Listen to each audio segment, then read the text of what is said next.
Less than 80 days ago, that was reality. Chelsea, champions of the world, destroying, dismantling, demolishing PSG 3-0 in the inaugural Club World Cup. 32 teams were the champions of the world. We're the best in the world, we were saying. My word. We're not even the best in London right now. Not even the second best team in London right now. Chelsea Football Club have fallen again. 6 matches into the season, and I'm sat here after being beaten by Brighton for the third time in 2025, and I'm questioning everything. And yes, we're going to go through it all today. We're going to go through the ownership. We're going to go through the sporting directors, the recruitment team. We're going to go through the manager, the players, and I'm going to try my very best to keep my head screwed on because I'm just tired of this, okay? Winning the Club World Cup in the summer was incredible. The end of last season was undoubtedly sensational. Now, in order for that to be built upon, in order for the road to remain clear, to keep going forwards, you have got to address the holes. You've got to fill the potholes in the road to make sure it's plain sailing and smooth progression forwards. That's where I want Chelsea to be going, forwards. Now, I don't know about you lot, but I still have standards for our football club. Winning the Conference League is the best we could have done in Europe last season, so well done. Getting top 4, Enzo Maresca's first season, very well done. And as well as that, the Club World Cup was fantastic. There's no doubts about it. But since then, it's been a mess. We have seen the manager in press conferences asking questions of what he needs in the squad that were not answered. Whether or not that was possible is up for scrutiny and debate as well. But it's also a product of what was before it. And that is something that we cannot just glaze over, sweep under the rug and not discuss.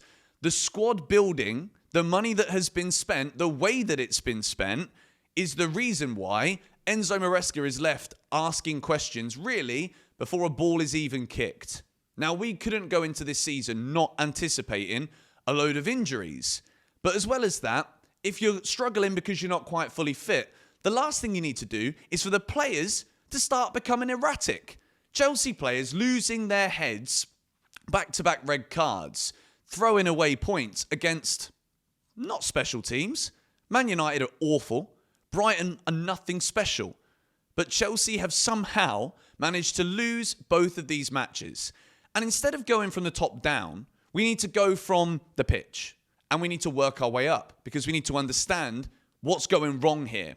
First of all, the players. As soon as we go down to 10 men, we lose our heads. We lose the ability to manage the game. Is that entirely on the players? Absolutely not, because the manager is making ridiculous decisions. Substitutions that we will question very shortly in this video. But the players are not mature enough to deal and handle with these situations. Yesterday, I didn't even know this until I woke up this morning. Apparently, Moises Caicedo has lost his head. He's the best player in the Chelsea team. He's lost his head, and potentially we could see retrospective action against Caicedo. It looks as though he's flipping gone and headbutted someone. Obviously, the referee didn't see it at the time, but I've seen the clip, and what are you doing? This is meant to be the best player. Chelsea players have lost their heads. Benoit Badiashile, what have you been doing for the last 18 months? You come on the pitch and what? You think you're a bouncer in the club just because you look massive in the team photo. You're not a bouncer, mate. You're supposed to be a centre-back for Chelsea Football Club. Have some respect for yourself. Even Robert Sanchez, credit to Sanchez, he's even looking at Badiashile saying, what on earth are you doing? And if you don't think that has any impact on what happened in the game yesterday, it absolutely does. Because when you lose your head, your ability to actually do your job and play the game the way it's supposed to be played, concentrate, it's hard work with 10 men. They all lost their heads, so no wonder we capitulated and fell apart at the very end of the game. Brighton players were on job. They knew what to do. Fabian Hürzeler managed to bring off their 2 best players, in my opinion, Mitoma and Belieber. Why? Because he knows what to do against us. He saw the holes, the gap in the team. And he's like, you know what? Let's take a little leaf or a little note out of the imps, the Lincoln book. Let's get the ball in the box, shall we? These lot don't know how to make a clearance. These lot can't tackle. They certainly won't win the ball. And lo and behold, Danny Welbeck. You know, we've raided Brighton for player after player, manager, recruitment staff, you name it. But, God, Danny Welbeck would do brilliantly at Chelsea, wouldn't he? A striker, an actual striker, who will put the ball in the back of the net, of course. Now, I'm not going to sit here saying, oh yeah, Chelsea should have got Danny Welbeck and we wouldn't be in this situation. No, of course not. But it's funny, isn't it? The manager makes substitutions to change and affect the game in favour of Brighton. Whereas Enzo Maresca is bringing defender after defender on, taking off all of the potent attacking players that we've got in the team to invite pressure. He's asking for us to have to defend. We can't defend, Mr. Maresca. Have you not noticed that? Throughout the whole of this season, apart from match week number 1, Chelsea's defence has been shocking.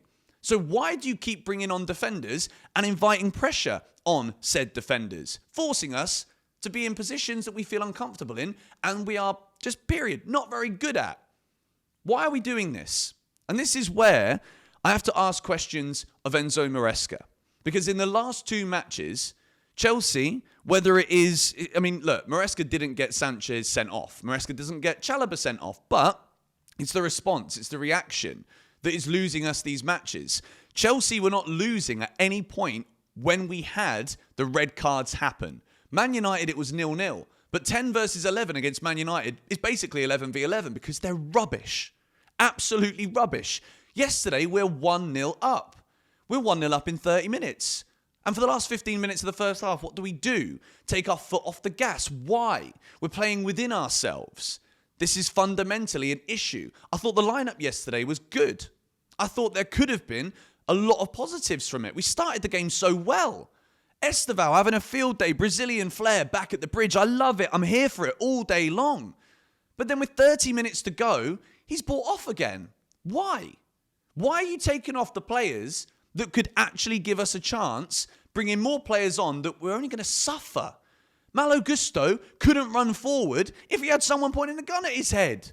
He doesn't know how to do that. What are we doing? Enzo Maresca's subs single-handedly have invited all of this pressure on himself. Because when you start questioning, Maresca I'm talking about here, when he's questioning board members, recruitment, the ownership, saying, I need a centre-back. Look at Liverpool, like they're going. It is a dig. We spoke about this earlier this week. Matt Law said it on the London is Blue podcast. It's true. Everything there's facts. It's a dig at the ownership. And he's right. Maresca's right. But at the same time, you can't now, the transfer window is closed. There's nothing you can do about it. So you've got to focus on your job. And right now you're doing your job really poorly. You are making us suffer even more. Now you can't blame every time something goes wrong on I said I needed a centre-back. No, of course you can't. That wears thin.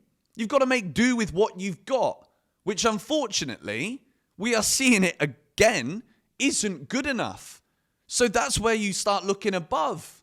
Once again, we have to have this conversation because the recruitment in the summer, we bought some good players, but at the same time, how have we not addressed the glaringly obvious need for a top goalkeeper? How have we that's a bit too much for Mike Maignan? How? How is Donnarumma available for £26 million in the summer? Now, we can't break the wage model. We can't break the wage structure. Let me remind you of something, right? And this is my opinion, but I'm absolutely convinced in the long run, if this continues, this point I'm about to make will be proven spot on. You might have a wage structure, but when you've got world-class players like Moises Caicedo, Cole Palmer, these players deserve to be winning Premier Leagues, deserve to be winning the Champions League. Do you think they are going to want to stay if that is impossible to do at Chelsea Football Club purely because you won't offer a goalkeeper top money, because you won't buy a top centre-back because they cost a lot of money, because you won't give the wages to a striker who is going to score you goals? Harry Kane is potentially on the market next summer. Chelsea have to go and try and buy him. But unfortunately, we won't do that. We won't do that because we had an opportunity this summer to use what we did over the end of last season, winning that tournament, to use the fact that we earned a lot of money from it, and instead of buying just a load of maybe players for the future, development assets, we could have gone and improved the first team squad. Now, obviously, you can say that We couldn't have foreshadowed Colwill getting injured the way that he did. Palmer now being out early doors at the start of the season. But we also could have envisaged that because of the Club World Cup. And look, no one can ever take that away from us. That was one of the best moments of my life. I loved it. It was incredible. What a win. What a moment. But it is the answer to that. It's the reaction to that that wasn't good enough. Buying a load of developmental assets is not running a successful footballing institution with standards. Now, once again, but this time it's 6 games into the season. Last year we got to February and then it was I've had enough of this. I can't see where this is going to get any better anytime soon. Jose Mourinho's Benfica come to Stamford Bridge on Tuesday night. Do I think we're going to win? Absolutely not. We have got our top 4 centre-back options either injured or sent off for Liverpool next week at Stamford Bridge. Maresca could be out. And I like Enzo Maresca. I'm not saying sack him right now because I think he should be given a bit more time to find a solution. I don't want to hear complaints. I don't want to hear about what you've not got. I want you to find something with what you do have. Now, also, we have to bear in mind here that there is murmurs right now about players being unhappy with Maresca. Because at the end of the day, the football that Chelsea play at times is absolutely shocking too. Like, why is it that players can't run forwards? Why is it only Esteval looks like the only guy that can actually beat a man and take players on? Because we don't really have that freedom on the pitch because it is so structured and rigid. Right now, the manager's job is to play to the strengths of what he has available when you've got injury in the squad. We have not got good defenders, but we've got some exciting attackers. Unleash them, and if we have to score 4 because the opposition will score 3, so be it. But yesterday, Brighton were always going to score 3 because the manager made the changes to make it possible. Chelsea were never going to score another goal because Maresca took all the players that could score off. So Maresca cannot go without blame here. And I think very quickly, this is going to blow up if it hasn't already done so. Now, I'm keeping my head a little bit here because, look, you've got to say that we didn't sign the right players in the summer. That's where we have to talk about ownership, who are giving the sporting directors brand new contracts, but you've not addressed the problems. The problems are that when things go south, it's inexperience. There's nothing incorrect about that, is there? Because as soon as it goes wrong, we capitulate. Absolutely capitulate. But what? We're rewarding this with new contracts. No. Stick with the current contracts you've got, thank you. Instead of paying these people more money, we need to pay the players more money. We need to buy the right players. And the prime example is Gittins and Garnacho. £88.5 million, 2 games in a row, neither of them bought on. Make it make sense. Make it make sense. Now, Chelsea Football Club right now, we're in an absolute state. And I know that people think that we just do this every time it goes a little bit wrong. But you have to look at what the solutions could be. And I've got big questions about whether or not we're going to find those. Because is it the case that Maresca is going to be too stubborn? Is he going to look at this squad and be like, okay, right, the last 2 games, yeah, he's coming out there and he's kind of pushing the players by saying we've given presents away like it's flipping Christmas. Santa Claus is in town and Chelsea players, we're all flipping Father Christmas. Do you know what I mean? We are gifting players goals. But you can't. We invite the pressure because of your subs, mate. So at the end of the day, like, the manager's always going to be blamed. But Maresca can't be the main culprit here. Because once again, Maresca's point about, I needed this, I needed that, is correct. We didn't buy him the right players. We didn't improve in positions we desperately needed to improve in. If Colwill would have been injured on the 2nd of September, understandable, potentially. But he was injured in August. We had the entire rest of the window. And we were trying to, penny pinch here for this, penny pinch for that. And we're trying to sell Jackson. Well, we didn't sell Jackson, did we? And in the end, we couldn't spend the money. But why? Because we got too many players in the squad that aren't good enough that we can't even sell. The solution right now, in my opinion, isn't to just sack Enzo Maresca right now. I know that's what a lot of people would want to hear me say. I want to give Maresca some more time because I do think he can find a way to turn this around. But bloody hell are the odds stacked against him. The media are turning on him now. Fans booing at Stamford Bridge. Stamford Bridge was empty at the end of that game yesterday, which I'm not saying embarrassing to the fans, but it is embarrassing that Chelsea are at home losing to Brighton, a team that we based a club that we based this whole model, this whole thing on, and they're beating us for the third time in a calendar year. And we're supposed to what? Believe that we're making progress? No, we are not making progress. We've won trophies. That's great. That's what football is all about. And that was amazing. That's a great achievement. But in order to keep going, to use what I said at the start of this video, to keep going on that clear road, to keep moving in the right direction, you've got to make the right decisions. And unfortunately, this model right now is looking just like it's a model that is used to develop assets and sell them on, and on the pitch success isn't at the forefront. Chelsea needed, and we still need, to buy some experienced players, to glue this squad together a little bit, to buy some better footballers, instead of spending loads of money on players that can't even come off the bench when we're struggling. Because what, Maresca don't trust them? Or maybe they're just not good enough. Why do we buy them? So, honestly, I don't know what the solution is right now. Yeah, there's some great managers, potentially. Andoni Iraola, Bournemouth played great football. Maybe that could be an answer. But at the same time, any manager is inhibited because of what is going to be given. So, Benfica, Tuesday night. I can't say I think we're going to win this. I'm really hoping that the players can look at themselves here and take some ownership, that they need to be better, because they do. Every single thing at Chelsea right now needs to be questioned as a result of what is happening. The form is abysmal. We've played good once this season.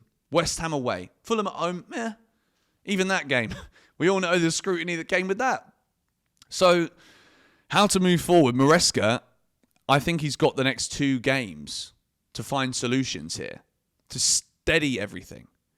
Because I feel like the season is over. And, am I stupid for thinking that? No, of course I'm not. We've capitulated. We've absolutely crumbled under the pressure again.